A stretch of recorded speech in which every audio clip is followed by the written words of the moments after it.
One of my favourite records in the collection is an insolvency record for my great-great-grandfather, who was Henry Searle Grenfell, who was a merchant in Brisbane. The family had moved up from New South Wales and he was a shipping agent in Brisbane in the 1860s.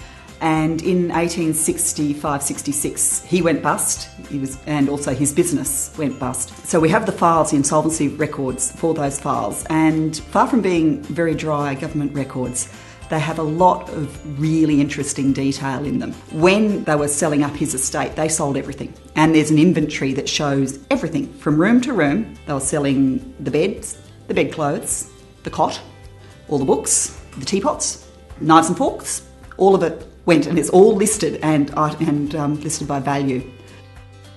One of the things they tried to sell was a piano.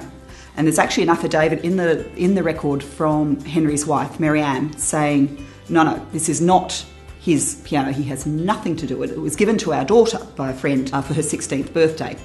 And this daughter then died a couple of years later. A few years later, she made it to 20, I think.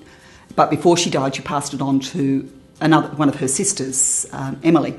Emily also died about a year after this. And in fact, this family had a rotten luck with children in that just about all of them died in their childhood or early 20s. And so Henry's gone through this and he's wound up his business, he's sold off everything he has to pay his debts, his house, the lot.